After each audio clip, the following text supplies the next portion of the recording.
9. O pássaro do nunca.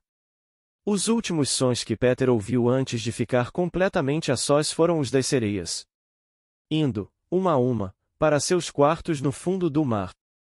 Ele estava longe demais para ouvir as portas se fechando, mas cada porta nas cavernas de coral onde as sereias vivem faz tocar um minúsculo sininho quando se abre ou se fecha, como acontece nas casas mais bonitas no mundo além da ilha, e Peter ouviu os sininhos. A água foi subindo sem parar até parecer que estava mordiscando os pés dele e, para passar o tempo até que ela o engolisse, Peter ficou observando a única coisa que se mexia na lagoa. Ele achou que era um pedaço de papel flutuando, talvez parte da pipa, e se perguntou com indiferença quanto tempo ia levar para ele chegar à margem. Logo, Peter viu que aquele papel que flutuava na lagoa tinha um objetivo definido, o que era estranho. Ele estava lutando contra a corrente, às vezes, ganhando.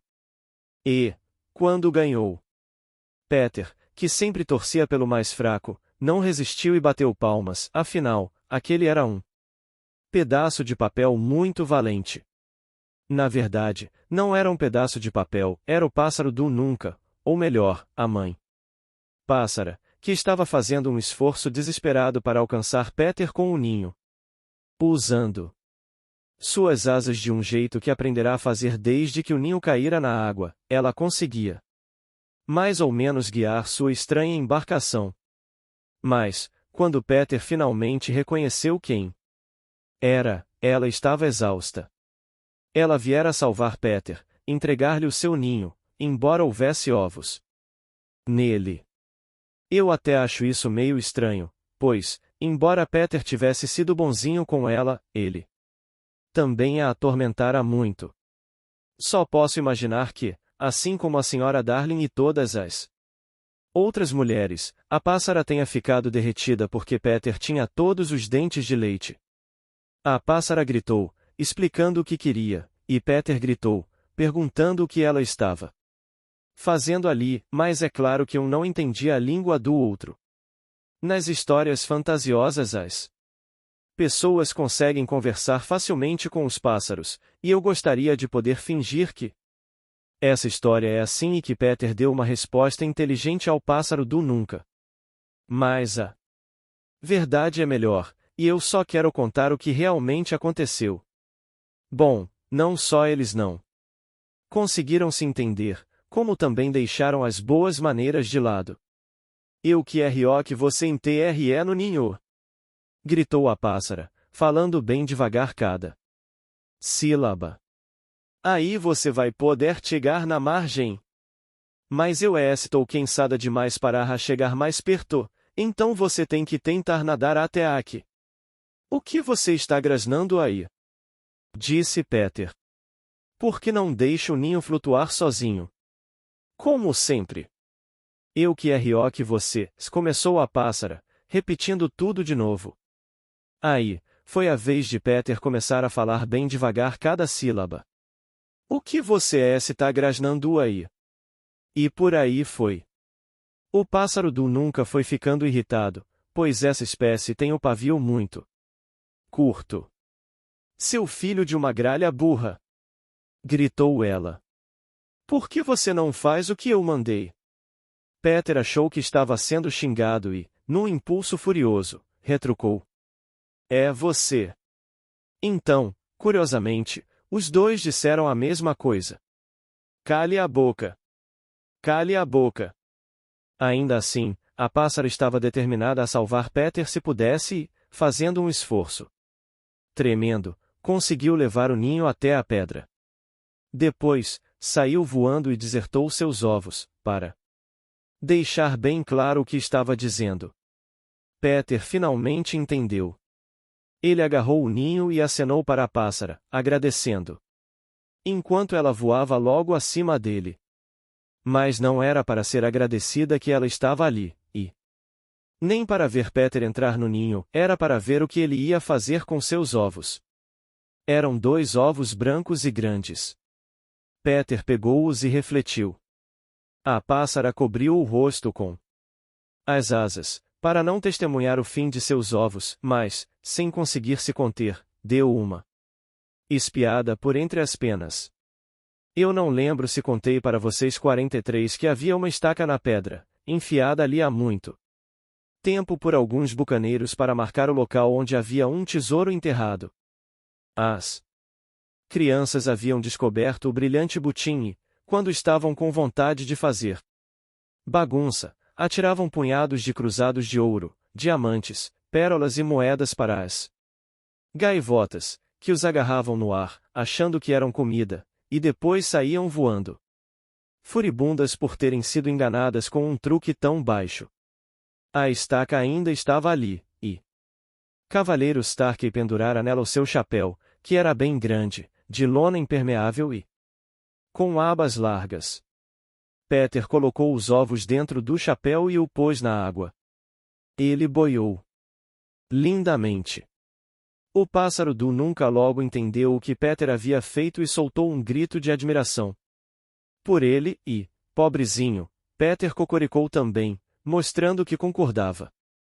Depois ele entrou no ninho, enfiou a estaca nele para servir de mastro e pendurou a camisa nela como se esta fosse uma vela.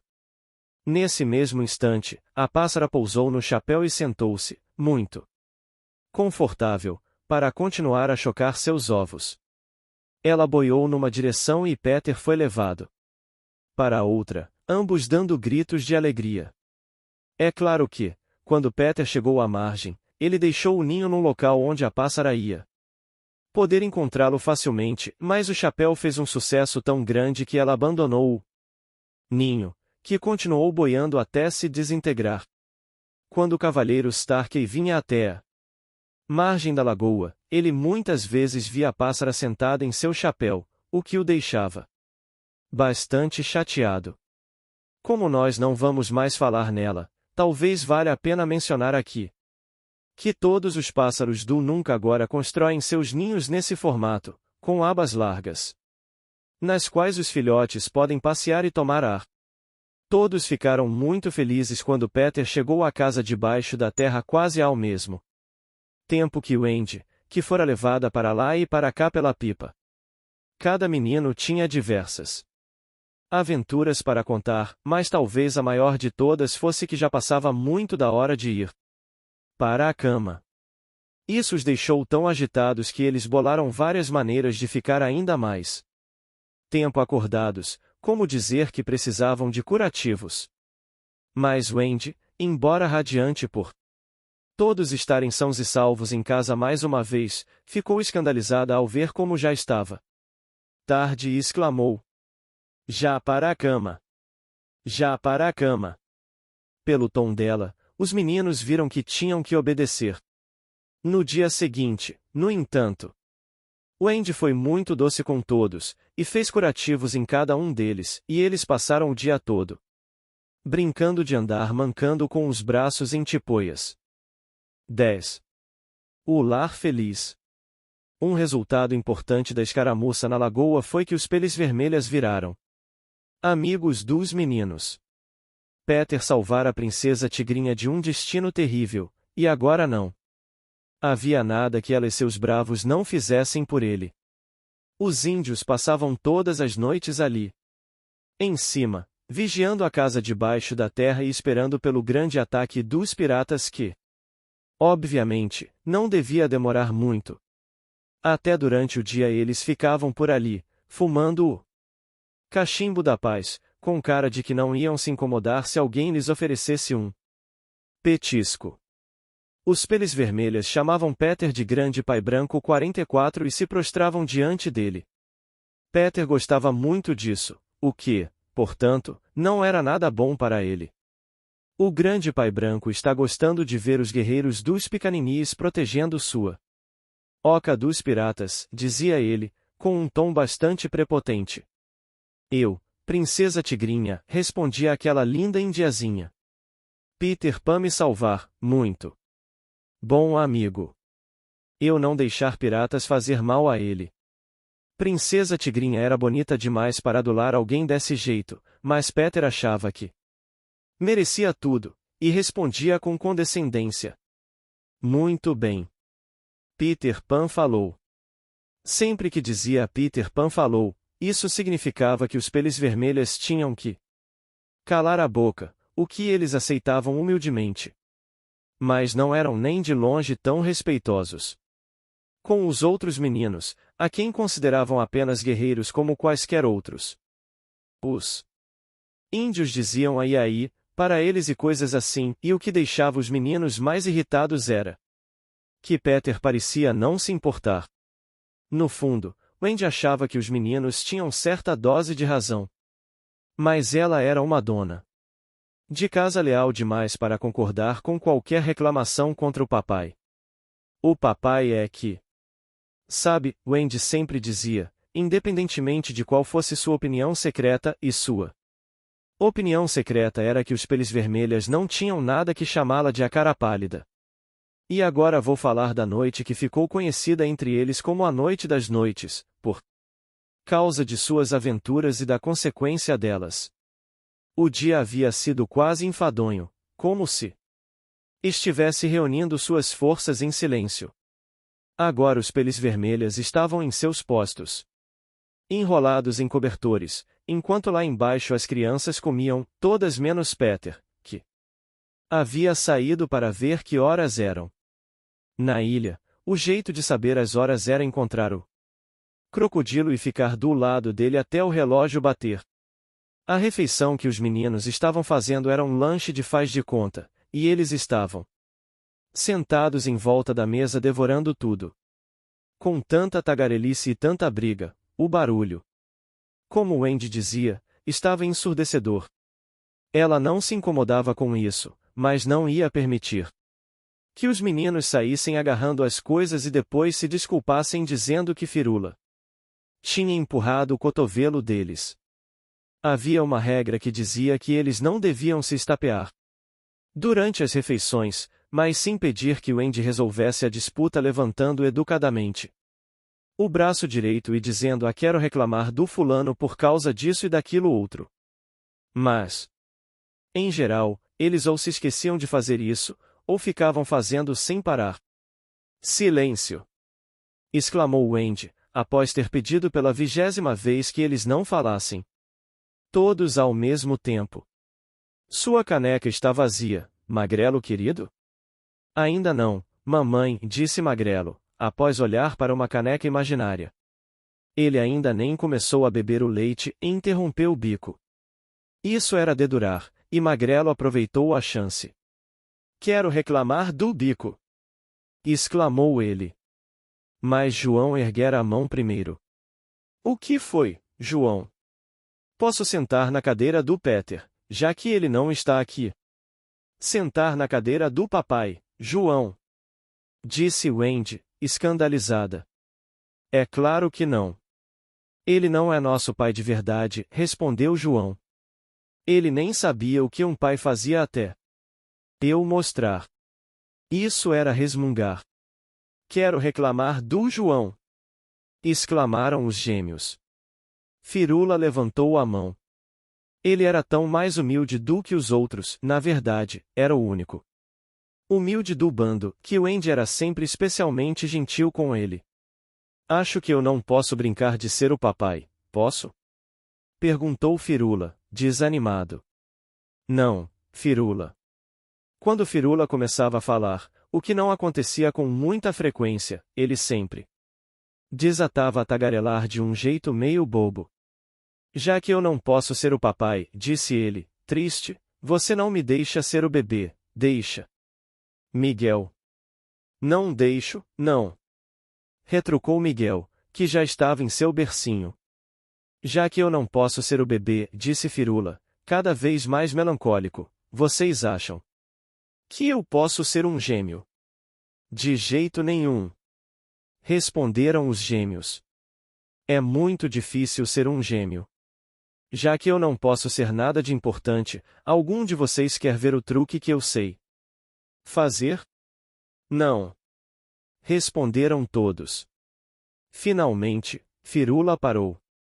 Eu achava mesmo que não, disse ele.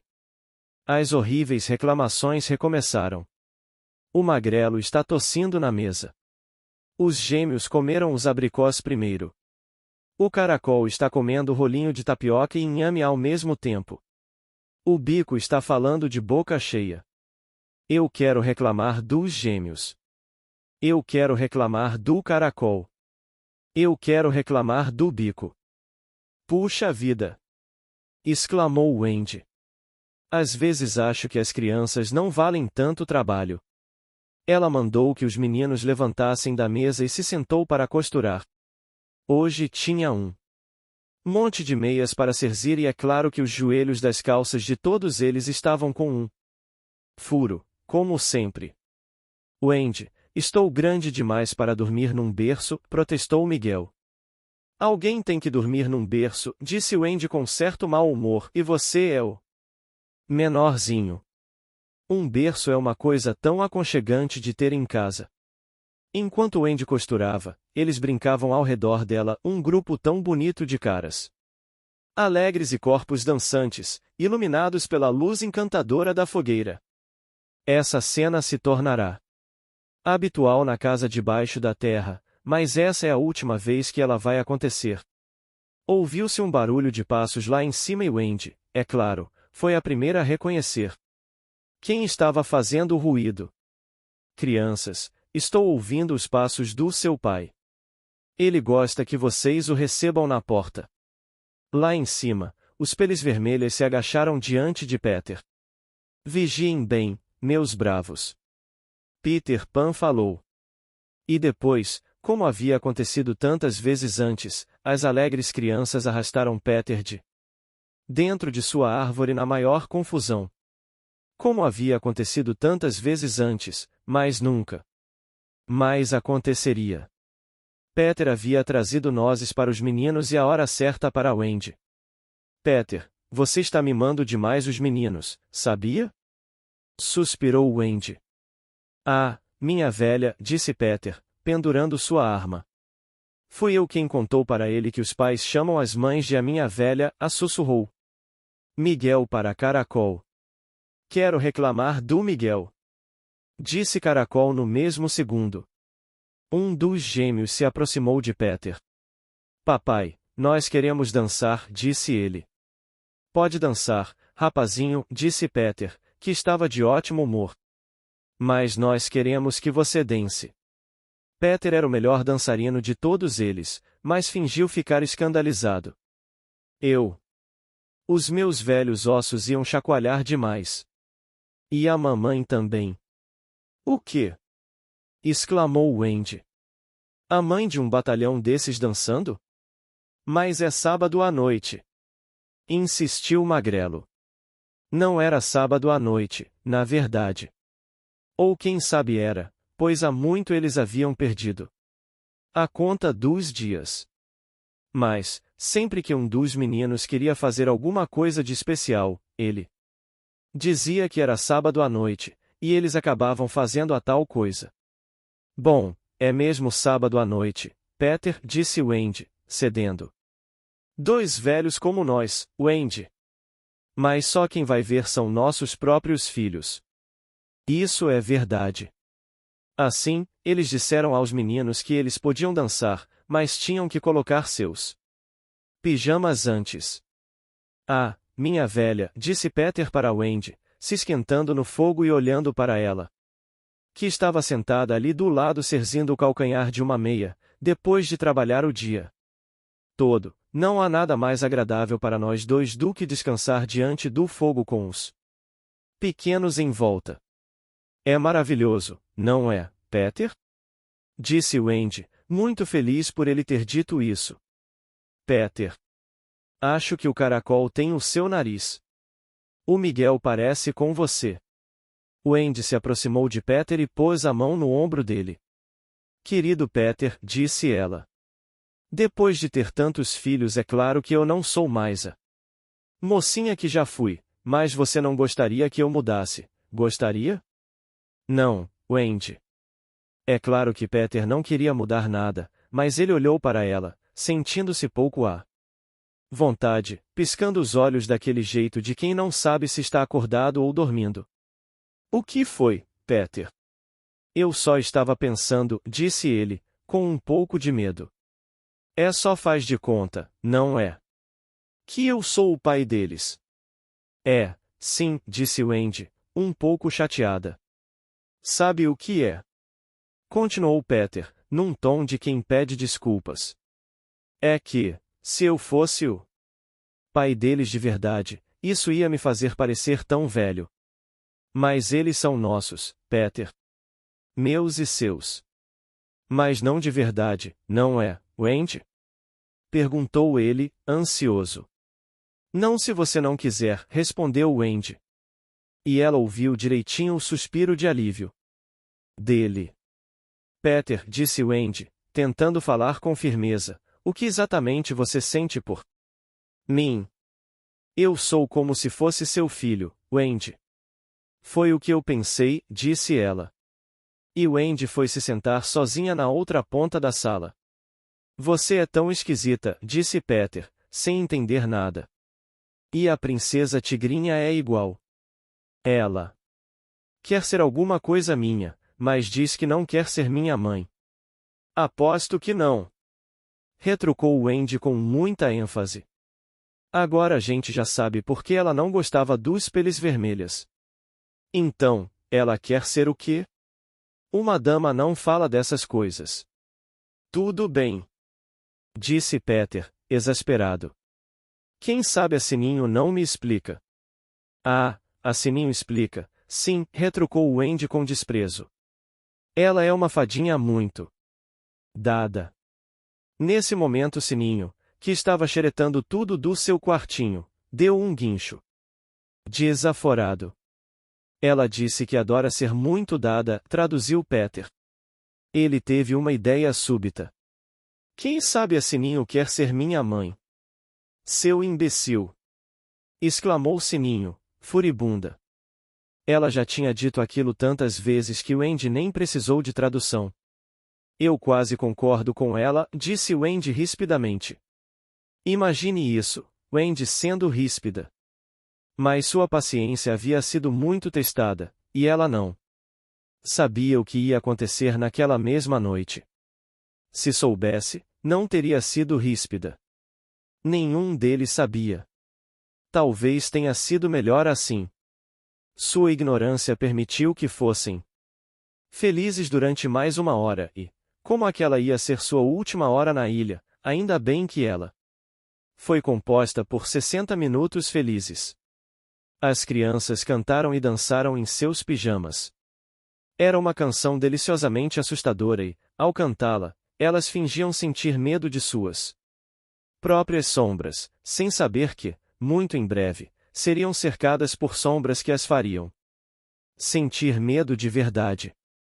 A dança foi uma algazarra de alegria, e como eles se atacaram, na cama e fora dela. Foi mais uma guerra de travesseiros do que uma dança e, quando terminou, os travesseiros exigiram mais uma rodada, como amigos que soubessem que jamais voltariam a se encontrar. As histórias que eles contaram antes de chegar a hora da história de Ninardi. Wendy.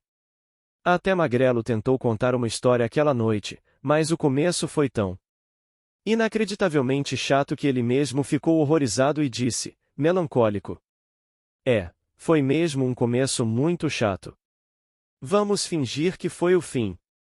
Após um longo tempo, todos deitaram na cama para ouvir a história de Ninardi e Wendy. Era a história que eles mais gostavam, a história que Peter odiava. Em geral, quando Wendy começava a contar essa história, ele saía da casa ou enfiava os dedos nos ouvidos, e é possível que, se houvesse feito uma coisa ou outra, eles ainda estivessem na ilha. Mas essa noite Peter continuou sentado em seu banquinho. E nós vamos ver o que aconteceu. 11. A história de Wendy. Então, escutem, disse Wendy se preparando para contar sua história, com Miguel sentado no chão ao lado do banquinho dela e 7 meninos deitados na cama. Era uma vez um homem. Eu preferia que fosse uma moça, disse Caracol. Eu preferia que fosse um ratinho branco, disse Bico. Quietos, ralhou a mãe deles. Havia uma moça também, e... Ah, mamãe! Exclamou o primeiro gêmeo. Você quer dizer que ainda há uma moça? Também, não quer? Ela não morreu, morreu. Ah, não. Eu fico muito feliz por ela estar viva. Você está feliz, João? Claro que sim. E você, Bico? Muito. E vocês estão felizes, gêmeos? Pra caramba. Minha nossa, suspirou Wendy. Menos barulho, disse Peter, exigindo que Wendy tivesse uma chance justa de falar. Embora achasse aquela história pavorosa. O nome do homem, continuou Wendy, era Sr. Darling, e o nome da moça era Sra. Darling. Eu conheço os dois, disse João, para irritar os outros. Eu acho que conheço também, disse Miguel, sem muita certeza. Eles eram casados, sabia? Explicou Wendy. E o que vocês acham que eles tiveram? Ratinhos brancos! Exclamou Bico, inspirado. Não. Eu não tenho ideia, disse Firula, que conhecia a história toda. Quieto, Firula. Eles tiveram 3 descendentes. O que são descendentes? Bom, você é um descendente, gêmeo. Você ouviu, João? Eu sou um descendente. Descendentes são só crianças, disse João. Minha nossa, suspirou Wendy. Bom, essas 3 crianças tinham uma fiel babá chamada Naná. Mas o Sr. Darling estava com raiva dela e a acorrentou no quintal. Por isso, todas as crianças saíram voando. Que história boa! Disse Bico. Elas saíram voando, continuou Wendy, até a terra do nunca, para onde vão as crianças perdidas.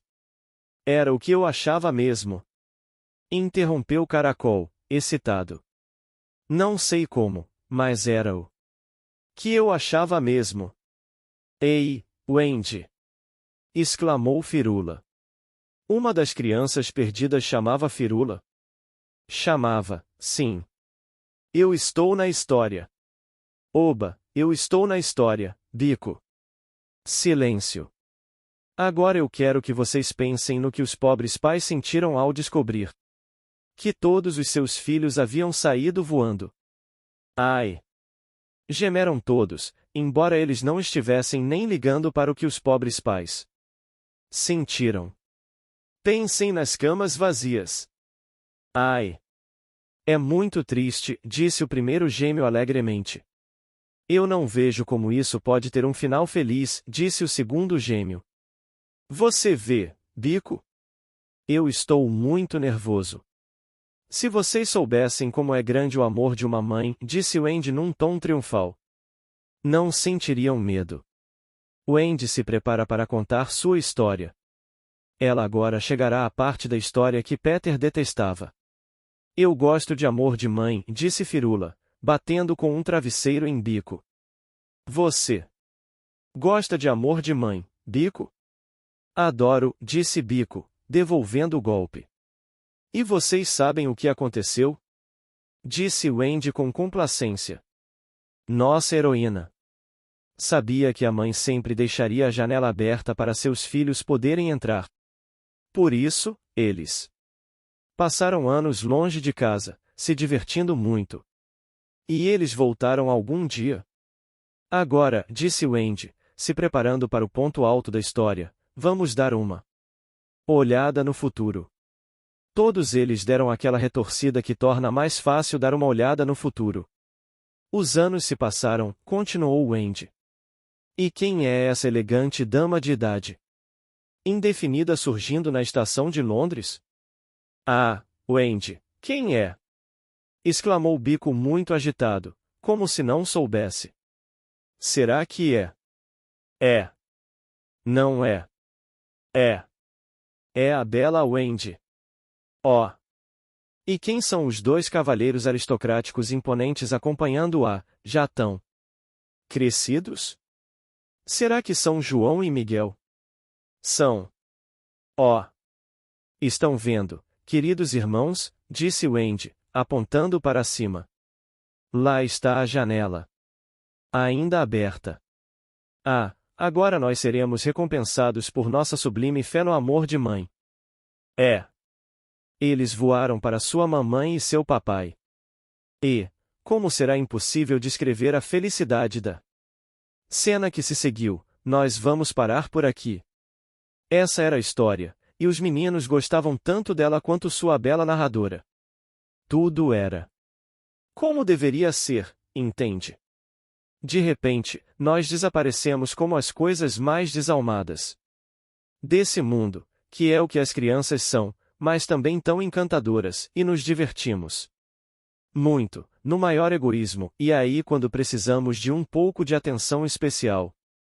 Generosamente decidimos voltar, confiantes de que seremos recebidos com beijos e não com tapas.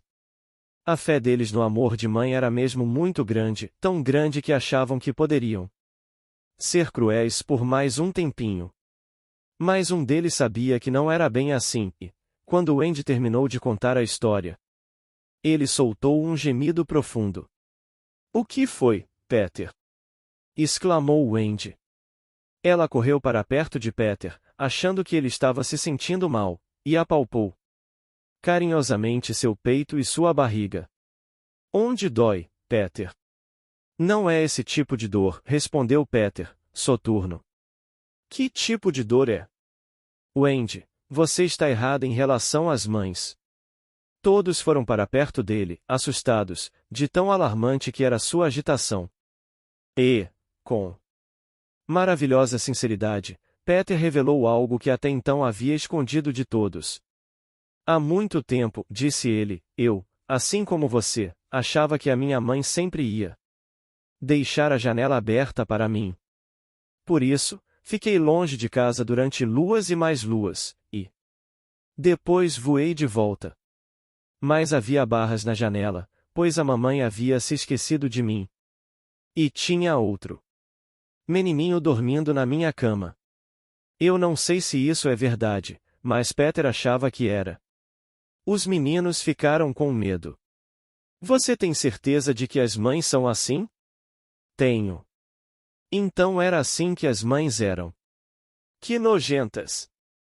Sendo assim, era bom tomar cuidado, e ninguém sabe melhor do que uma criança a hora de entregar os pontos. Wendy, vamos para casa! Exclamaram João e Miguel ao mesmo tempo. Vamos! Disse ela, agarrando os dois. Mas hoje? Perguntaram os meninos perdidos, atordoados. Eles sabiam, naquilo que chamavam de coração, que é possível se virar muito bem sem uma mãe, e que só as mães é que pensam que não.